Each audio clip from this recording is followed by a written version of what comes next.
नमस्कार विद्यार्थी मित्रांनो, तुमचं T8 मध्ये आज स्वागत आहे.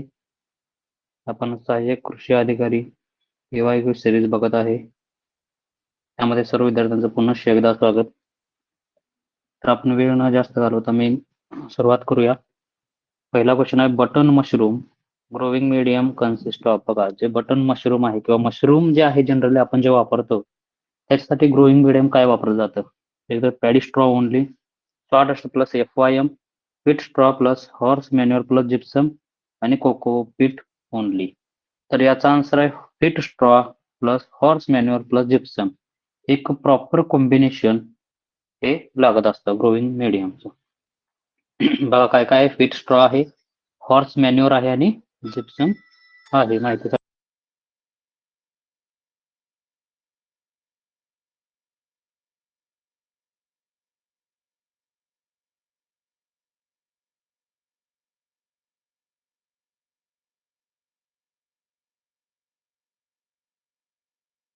केलेला होता. तर बघा, बटन मशरूम आपण पाहत होतो. यामध्ये आपण डिटेल बघूया काय काय असतं. एक तर व्हीट स्ट्रॉ आहे, शॉर्ट मध्ये लिहितो. त्याचबरोबर हॉर्सचं मॅन्युअर असतं प्लस वॉटर असतं आणि जिप्सम असतं. लक्षात ठेवा, जिप्सम. आणि शेवटी काही नायट्रोजन रिच मटेरियल सुद्धा यामध्ये प्रेझेंट असते. हे सगळं कशामध्ये असतंय? बटन मशरूमच्या याच्यामध्ये, ग्रोविंग मीडियामध्ये. आता आपल्याला काय करायचंय, बटन मशरूमचं बॉटनिकल नेम कशासाठी काय आहे ते गरजेचं आहे आपल्याला. बटन मशरूमचं बॉटनिकल नेम अगॅरिकस, अगॅरिकस बायोस्पोरस, बायोस्पोरस महत्वाचं आहे. आता व्हीट स्ट्रॉ वगैरे का लागतं बघा, लक्षात कसं तुम्हाला डिटेल जर क्वेश्चन विचारलाच, बाकी एक्झाम साठी पण लागेलच तुम्हाला, हे जे व्हीट स्ट्रॉ आहे याचं काय कारण आहे. तर व्हीट स्ट्रॉ हे कार्बोनेसियस ऑर्गॅनिक मटेरियल म्हणून काम करतं. कार्बोनेसियस ऑर्गॅनिक मटेरियल म्हणजे स्ट्रक्चरल कंपोनंट म्हणून काम करतं बटन मशरूम साठी. लक्षात ठेवा, स्ट्रक्चरल कंपोनंट. आणि हॉर्स मॅन्युअर कशासाठी लागतं मग? हे ऑर्गॅनिक न्यूट्रियंट आणि ऑर्गॅनिक मॅटर प्रोव्हाइड करण्याचं काम करतं. काय? Horse manure. आणि जिप्सम कशासाठी लागतं मग? जी फिजिकल कंडिशन असेल, जे व्हीट स्ट्रॉची फिजिकल कंडिशन असेल ती इम्प्रूव्ह करण्यासाठी. बघा, फिजिकल कंडिशन इम्प्रूव्ह करण्यासाठी. त्याचबरोबर काही केमिकल प्रॉपर्टीज ज्या आहेत, केमिकल प्रॉपर्टीज ह्या रेग्युलेट करण्यासाठी आपल्याला जिप्सम हे गरजेचं असतं. यामुळे काय होतं, जो स्ट्रक्चर असेल तो इम्प्रूव्ह होतो, स्ट्रक्चर. त्याचबरोबर जास्त स्टिकीनेसपणा राहत नाही त्याच्यात, म्हणजे एक्सेसिव्ह स्टिकीनेसपणा जो असेल तो कमी होतो. तर हे डिटेल तुम्ही बघू शकता. तर हे का गरजेचं आहे. ओके. आता आपल्याला पुढचा क्वेश्चन कसा, या क्वेश्चन मध्ये अजून काही विचारलं जाऊ शकतं. हे झालं डिटेलमध्ये व्हीट स्ट्रॉ वगैरे का आहे. आता यांचे सायंटिफिक नेम खूप महत्वाचे आहेत. बटन मशरूम, बटन मशरूम, त्यामध्ये अगॅरिकस, अगॅरिकस बायोस्पोरस. ओके, बायोस्पोरस झालं. दुसरा आहे oyster mushroom, oyster mushroom, oyster mushroom. दुसरा आहे ऑयस्टर मशरूम. आता ऑयस्टर मशरूम जे आहे त्याचं जे सायंटिफिक नेम आहे ते प्लेओरोटस, प्लेओरोटस स्पीसीस. लक्षात असू द्या तुम्हाला, प्लेओरोटस स्पीसीस. आणि नंतर आहे पॅडीस्ट्रॉ मशरूम, पॅडीस्ट्रॉ मशरूम, पॅडीस्ट्रॉ मशरूम. त्याचं सायंटिफिक नेम काय आहे तर वल्वेरेला, वल्वेरेला वल्वॅसिका, वल्व्यासिया, वल्वॅसिया. हा. त्यानंतर मिल्की मशरूम एक आहे शेवटचं, मिल्की मशरूम. खूप महत्वाचे आहेत, लक्षात ठेवा, मिल्की मशरूम. त्याचं बॉटनिकल नेम, सायंटिफिक नेम आहे कॅलोसाइबी इंडिका. हे एमसीआर ला एकदा विचारलेलं आहे, कॅलोसाइबा इंडिका. यावरती एमसीआर ला दरवर्षी एक क्वेश्चन असतोच. आलं लक्षात. म्हणून हे तुमच्या याच्यासाठी सुद्धा महत्वाचं आहे, पेपरसाठी सुद्धा. लक्षात असू द्या. ओके. त्यानंतर आता पुढचा क्वेश्चन आपण बघूया.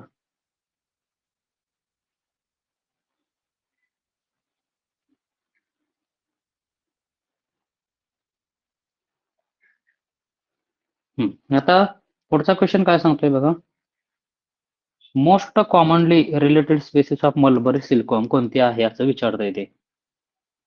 तर बघूया आपण, आंतरिया आसामी आहे, फायलोसेमा रेसिनी आहे, आंतरिया मायलिटा आहे आणि बॉम्बेक्स मोरी.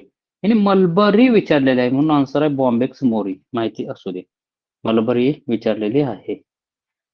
आता मग ह्याच्यात अजून विचारण्यासारखं आहे, बॉम्बिक्स मोरी हे मलबरी सिल्कवर्म आहे. आपण बाकीच्या ज्या स्पेसिस आहेत त्या बघूया कशासाठी. बॉम्बिक्स मोरी शॉर्ट मध्ये लिहितो एकदम, हे मलबरीसाठी आहे, mulberry.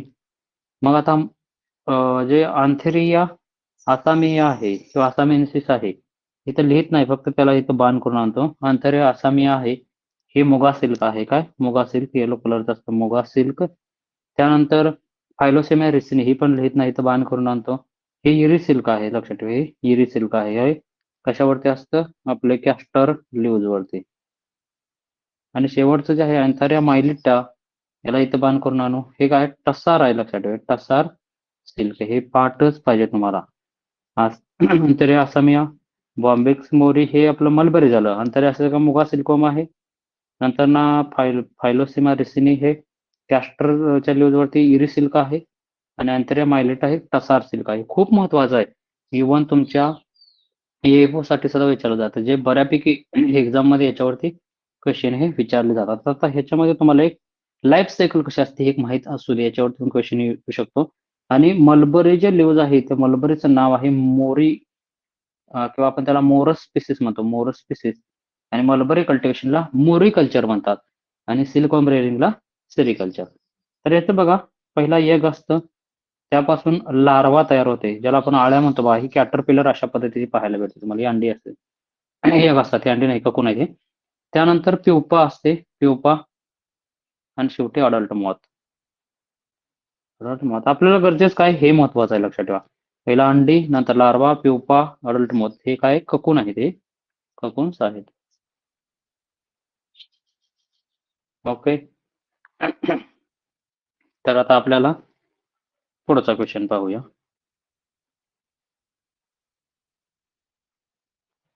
A day receiving more than how much rainfall is considered the rainy day.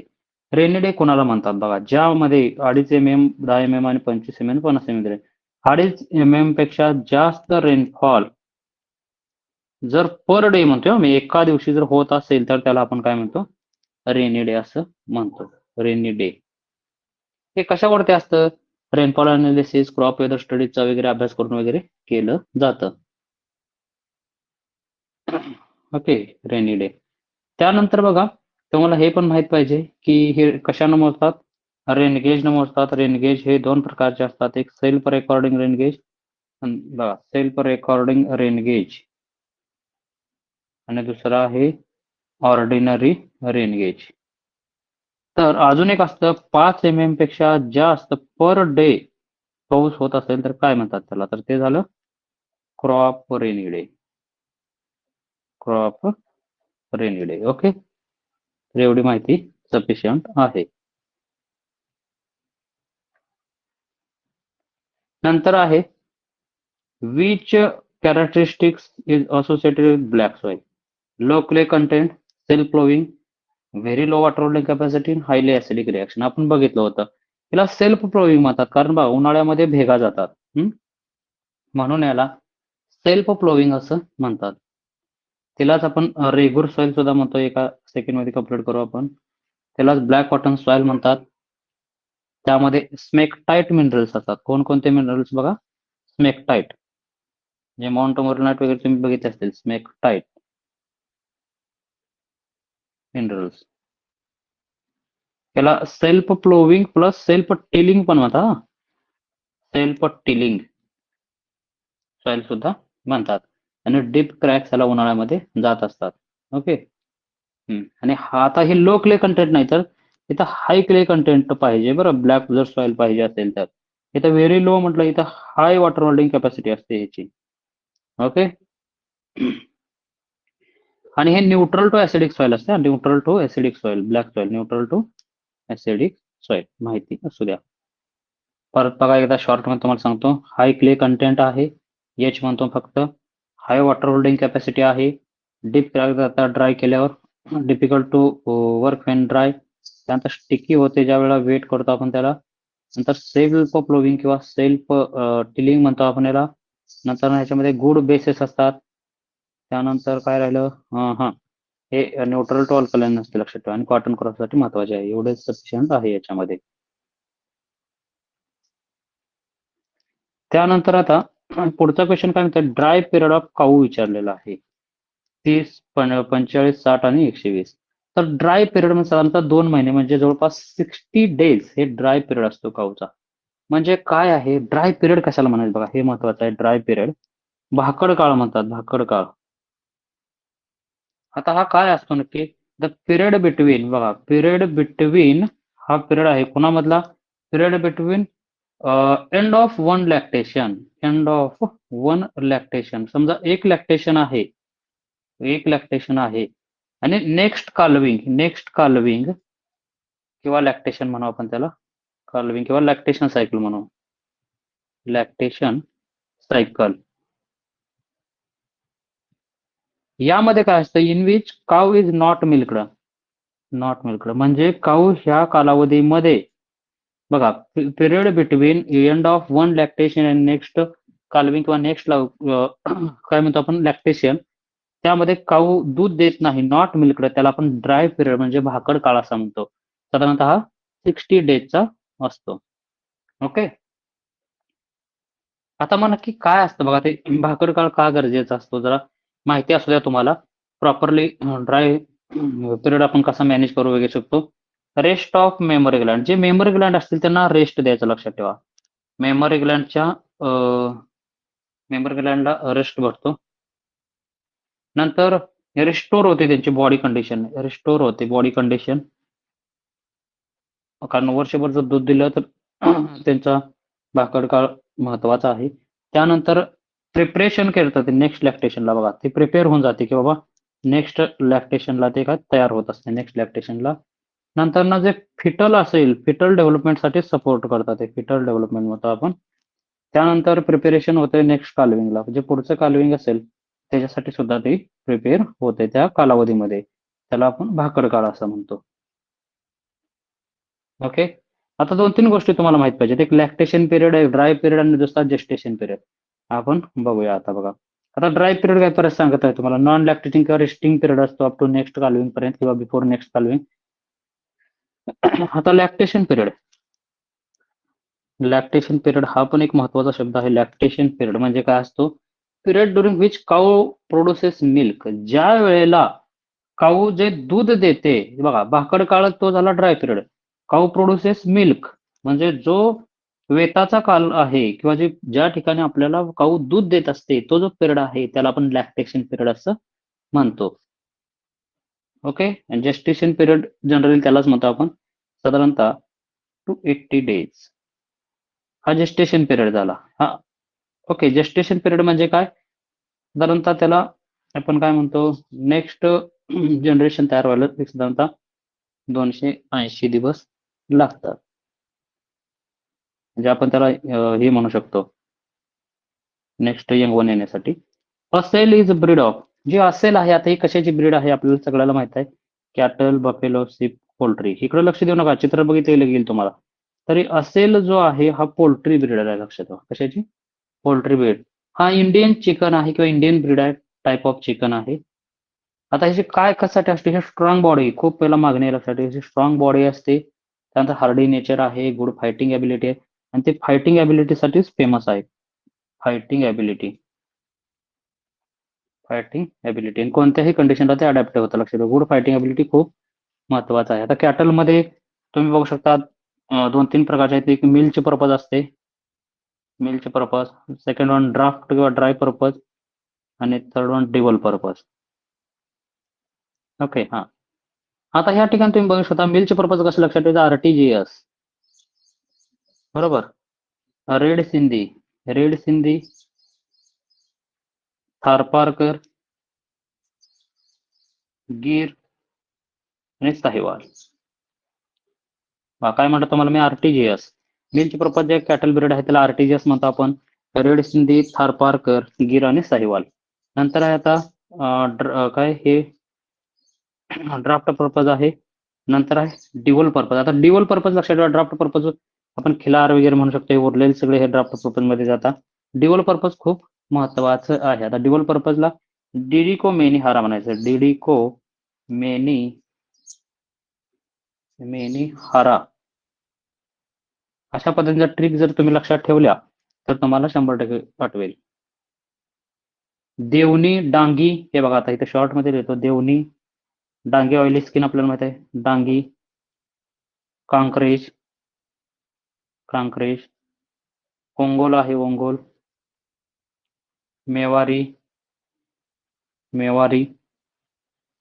निंबरी, Haryana आणि शेवटी आहे राठी. ओके, बघा देवणी, नंतर डांगी, को म्हणजे कांक्रेज आणि ओ म्हणजे ओंगोल, मे म्हणजे मेवारी, निंबरी ही आहे मेनी, हारा याचे म्हणजे हरियाणा आणि रा म्हणजे राठी. हे झाले तुमचे डिडिको मेनी हारा म्हणजे ड्युअल पर्पज तुमच्या लक्षात राहू शकतात. उरलेल्या सगळ्या मग काय असतात त्या आहेत ड्राफ्ट पर्पज. आता बफेलो मध्ये बघायचं आहे तुम्हाला. बफेलो कोणत्या प्रकारचे असतात माहिती असू द्या. मेनली बफेलो आहेत त्या तरी माहिती असणं गरजेचं आहे आपल्याला. एक म्हणजे मुर्हा. आता बरेच जणांचं आता अलीकडे बघितलं आपण, त्यांना बफेलो विचारलं की ते डांगी म्हणतात. मग असं नको व्हायला. मुर्हा, त्यानंतर म्हैसाना, जाफराबादी आहे. त्या महत्वाच्या तरी आपल्याला माहित पाहिजे. नंतर सुरती, त्यानंतर आहे पंढरपुरी. हे पंढरपुरीचे आहे ना स्वाड असते लक्षात ठेवा. स्वाड लाईक हॉर्न्स असतात आणि ह्यांचे राऊंडेड असतात. मोराचे. ओके, हे महत्वाचं आहे. त्यानंतर आता सीप मध्ये बघा डेक्कनी आहे, मार्गाल मेंढी एक आहे, डेक्कनी आहे, नेल्लोर आहे, मारवारी आहे, आणि मलपुरा आहे. ओके, तर हे महत्वाच्या आपण ब्रीड पाहिलेल्या आहेत.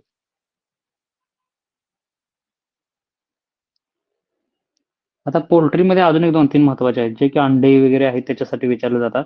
का तुम्ही म्हणाल एवढं डिटेल का घ्यायला? हे मेन्स पेपरसाठी चालू आहे, लक्षात ठेवा.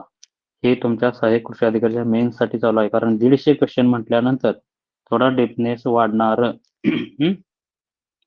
असेल बघा, तर आपण असेल हे काय इंडिजिनस ब्रीड आहे. Indigenous chicken. आता कडकनाथ एक तुम्ही ऐकलं असेल. कडकनाथ, त्याचा भरपूर वाद निर्माण झाला. काळं मटण वगैरे असते ते इंडिजिनस कसले चिकन आहे. Indigenous chicken. त्यानंतर leghorn, white leghorn पण म्हणतात त्याला. लेग हॉर्न हे अंड्यासाठी आहे, लक्षात ठेवा. व्हाईट लेग हॉर्न ही एग पर्पज साठी आहे. एग टाईप आहे ही. आणि हे एक्झोटिक आहे. नंतर अजून एक्झोटिक 2 आहेत. रोड आयलँड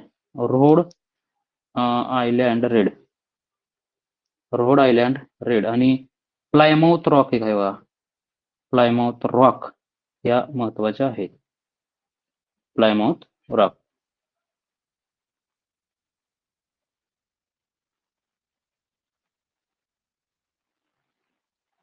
आता पडतो ethylene is mainly associated with. Ethylene कशासाठी गरजेचं आहे? Fruit ripening, root initiation, cell division, breaking, apical dominance. तर फ्रूट रायपनिंग साठी आहे बघा. हे तुम्ही केळी या ठिकाणी बघू शकता हळूहळू पिकत गेलेली आहे. त्याच्यासाठी इथिलीन गरजेचं असतं फ्रूट रायपनिंग साठी.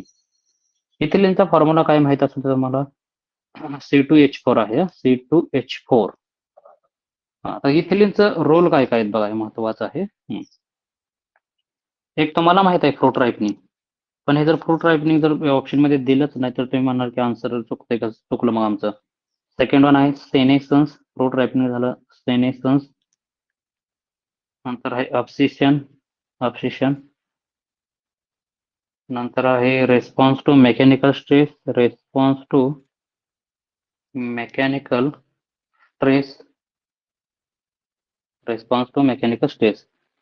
नंतर काही वेळेला फ्लॉवरिंग साठी सुद्धा कामी येतं काही पिकामध्ये. ओके, हे माहित असू द्या तुम्हाला. मग कोणत्या पिकामध्ये इथिलीन वापरलं जातं? आता इथे लिहा तुम्ही डायरेक्ट बघा. एक आहे बनाना तुमच्या समोर दिसतंय. नंतर मँगो इथ्राइल वगैरे वापरलं जातं. ल्यूज सेडिशन म्हणजे ल्यूज ड्रॉप करण्यासाठी सुद्धा वापरतात. त्यानंतर आहे ऍपल आहे. टोमॅटो मध्ये सुद्धा वापरतात, माहिती असू द्या, आणि पपयामध्ये सुद्धा. पिकवण्यासाठी. ओके. त्यानंतरचा ऑप्शन वाईज बघा, रूट इनिशिएशन. रूट इनिशिएशन हे काय आपल्याला माहित आहे. रूट इनिशिएशन हे ऑक्झिन्स लागतात. Strongly root initiation is associated with auxins. जे ऑक्झिन्सच्या रिलेटेड आहे. कोणकोणते ऑक्झिन्स? दोन आहेत बघा. एक इंडोल ब्युटॅरिक ऍसिड आणि दुसरा आहे नॅफ्थॅलिक ऍसिटिक ऍसिड. हे नॅचरल आहे, आर्टिफिशियल आहे. दोन प्रकारचे ऑक्झिन्स. आता सेल डिव्हिजन. सेल डिव्हिजन साठी आपल्याला माहिती आहे काय लागतं. सायटोकायनेसिस. सायटोकायनेसिस सेल डिव्हिजन साठी आहे. त्यानंतर ब्रेकिंग अपायकल डॉमिनन्स. याच्यासाठी आपल्याला माहित आहे apical dominance which is mainly associated with auxin and cytokinin. Mostly auxin आहे, आपल्याला माहित आहे. आता काही हार्मोन्स बघू आपण आणि त्याचे रोल बघूया. थोडंसं डिटेल या लेक्चर पासून थोडंसं अजून डिटेल देण्याचा प्रयत्न आम्ही करत आहोत. ऑक्झिन फक्त तुम्ही अभ्यास करा, नाहीतर इकडे आम्ही सांगतोय तुम्हाला तिकडे तुम्ही अभ्यास करत नाही, असं नको व्हायला. या लेक्चर पासून अजून डिटेल देण्याचा प्रयत्न करतोय आपण. तर रूट इनिशिएशन साठी सुरू आहे. Root initiation. त्यानंतर सेल इलॉंगेशन. Cell elongation. नंतर अपायकल डॉमिनन्स. Apical dominance. तर या सगळ्यासाठी ऑक्झिनची गरज आहे. Root initiation, cell elongation, apical dominance. नंतर असतं जिब्रलिन. आता जे जिब्रलिन आहे हे कशासाठी आहे. Stem elongation. Stem elongation. Stem elongation. नंतर ना बोल्टिंग आहे, ओनियन मध्ये तुम्ही बघितलं असेल. आणि जर्मिनेशन. जर्मिनेशन ह्या सगळ्या गोष्टीसाठी आपल्याला जिब्रलिन लागतं. आता सायटोकायनिन कशासाठी लागतं मग. सायटोकायनिन. सायटोकायनिन तर ते सेल डिव्हिजन. सेल डिव्हिजन नंतर शूट ग्रोथ असेल याच्यासाठी आपल्याला लागत असतात. नंतर इथिलिन आपण बघितलं. इथिलिन रायफनिंगचा आरच लिहितो फक्त, आपण ऑलरेडी बघितलंय. त्यानंतर सेनेसन्स, ऑब्सेशन वगैरे आता आपण बघितलेलं आहे. त्यानंतर असतं ऑब्सेसिक ऍसिड. आबा म्हणतो आपण, ऑब्सेसिक ऍसिड. हे कशासाठी लागतं तर डॉर्मन्सी. डॉर्मन्सी. नंतर स्टोमॅटल क्लोजर. क्लोजर. नंतर आहे स्ट्रेस रेस्पॉन्स. स्ट्रेस रेस्पॉन्स या गोष्टीसाठी आपल्याला ऑब्सेसिक ऍसिड हे लागत असतं. एवढी माहिती या क्वेश्चन मध्ये सफिशियंट आहे. त्यानंतर आता which spice is called a king of spices. पाठीमागच्या लेक्चर मध्ये आपण बघितलं होतं. ब्लॅक पेपर जे आहे त्याला किंग म्हणतो आपण. कार्डाममला आपण क्वीन म्हणतो. लक्षात ठेवा. कसं लक्षात ठेवायचं. ब्लॅक पेपर थोडंसं हा काळा सावळा असतो म्हणून याला किंग म्हणा, आणि ही गोरी आहे म्हणून याला कार्डाममला क्वीन म्हणायला हरकत नाही. आता ब्लॅक पेपरचं बॉटनिकल नेम माहित पाहिजे मग आपल्याला. जर मुद्दाम बॉटनिकल नेम विचारलं तर पायपर नायग्राम. आपण पाठ केला असतं डिग्रीला, जस्ट आपल्या रिव्हिजनची गरज आहे. मग फॅमिली कुठली येते. पायपरेसी येते. पायपरेसी वगैरे. त्यात काय असतं तर पायप्रिन असतं. पायप्रिन माहिती असू दे.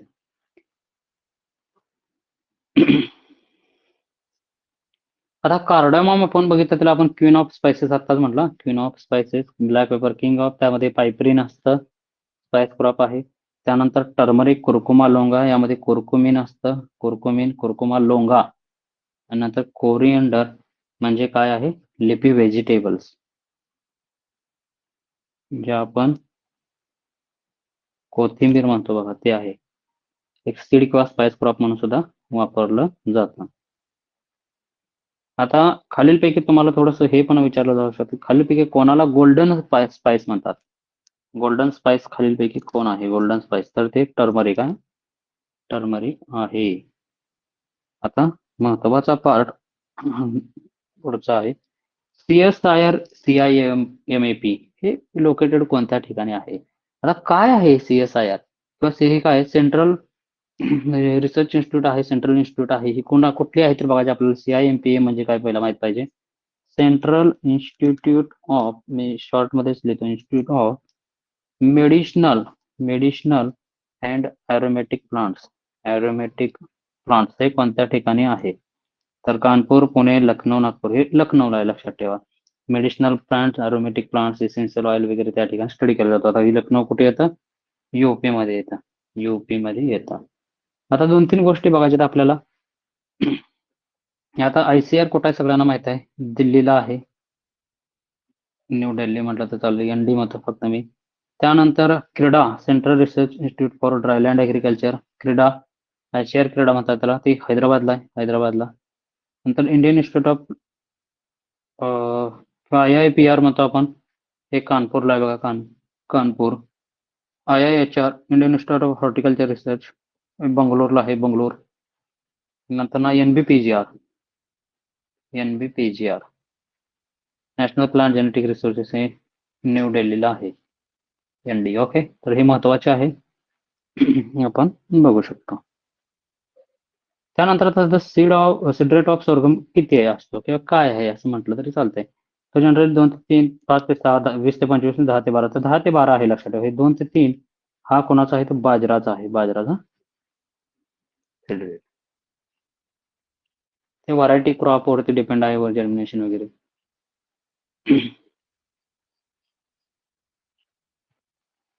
आता बघा, जनरली तुम्हाला रिव्हिजन घेऊ आपण थोडीशी. मला वाटतं रिव्हिजन याच्यामध्ये दिलेली नाही, तर आपण रिव्हिजन एक शॉर्टमध्ये तुम्हाला सांगतो मी, एकदम फास्टमध्ये 1 मिनिटामध्ये सगळं आपण संपवणार आहोत. बघा, बटन मशरूमचं काय नाव आहे? बटन मशरूमचं अगॅरिकस बायस्पोरस. ऑयस्टर मशरूमचं नाव काय? प्लेरोटस स्पेसिस. पॅडिस्ट्रॉ मशरूमचं नाव काय आहे? वल्वेरिया वल्वेसिया. मिल्की मशरूमचं नाव काय? कॅलोसायबी इंडिका. ओके. त्यानंतर बघा, आता मलबरी सिल्कवर्मला काय म्हणतात? बॉम्बिक्स मोरी. नंतर ना मोगा सिल्कवर्मला काय म्हणतात? अँथेरिया असावेन्सिस. आणि इरी सिल्कवर्मला मग काय म्हणतात? फायलोसिमिया रिसिनी. ओके. आणि टसार जे आहे, शेवटी टसार याला किंवा अँथेरिया मायलिटा म्हणतात. ओके. रेनी डे अडीचपेक्षा जास्त पाऊस असतो रेनगेज रेनफॉल मेजरमेंटसाठी. नंतर हायग्रोमीटर एक असतो बा, हायग्रोमीटर हे रिलेटिव्ह ह्युमिडिटी मोजण्यासाठी वापरतात. नंतर ॲनिमोमीटर आहे, ॲनिमोमीटर हे विंड स्पीडसाठी वापरतात, विंड स्पीडसाठी. विंड व्हेन जे आहे, विंड व्हेन हे विंड डिरेक्शनसाठी वापरतात. नंतर इव्हॅपोरिमीटर आहे, ओपन पेन इव्हॅपोरिमीटर हे इव्हॅपोरेशनसाठी वापरतात. तर तुमचं काही चुकायला नको म्हणून इथं सांगतोय. ब्लॅक सॉइल बघितली आपण, रेगुलर कॉटन सॉइल म्हणतो आपण. ॲनिमल हजबंडरी बघितली, त्यामध्ये काऊचा ड्राय पिरियड 60 डेज बघितला, जस्टेशन पिरियड 280 डेज बघितला, असेल पोल्ट्री बघितली, Murrah buffalo, Gir cattle, Deccani sheep बघितले आपण. ऑक्सिजन रूट इनिशिएशनसाठी लागतं, आपण पाहिलं. त्यानंतर सायटोकायनिन सेल डिव्हिजनसाठी, जिब्रुलिन स्टेम इलॉंगेशन, इथिलिन रायपनिंगसाठी, ॲब्सिसिक ॲसिड ब्रार्मन्सची आणि स्ट्रेससाठी लागतं. हे आपण इतकं बघितलेलं आहे. आता पुढचा बघा, अजून रिव्हिजन काय? ब्लॅक पेपर बघितला होता, ते king of spices, cardamom queen of spices. नंतर पायपरन नायग्रम म्हणतात त्याला. पंजेन्सी ब्लॅक पेपरमध्ये काय, ती पायपरीन असतं, त्याच्यामध्ये टर्मरिकमध्ये कुरकुमा लोंगा, हे आपण बघितलेलं आहे. नंतर central institute medicine aromatic plants लखनौला आहे, IRI आणि HAR हे न्यू दिल्लीला आहे, Indian Institute of Horticulture research हे बेंगलोरला आहे, IIPR कानपूरला, क्रीडा हैदराबादला. तर ह्या आपण सगळ्या गोष्टी या ठिकाणी कव्हर केलेल्या आहेत. ओके. तर हा असाच आपण पुढचा पार्ट सुद्धा तुमच्यासाठी घेऊन येतोय. तुम्ही दिलेल्या रिस्पॉन्सबद्दल मनपूर्वक धन्यवाद आणि थँक्यू सो मच. असेच तुम्ही रेग्युलर लेक्चर बघत राहा. आम्ही पण तुम्हाला रेग्युलर लेक्चर हे प्रोव्हाइड करण्याचा प्रयत्न करू.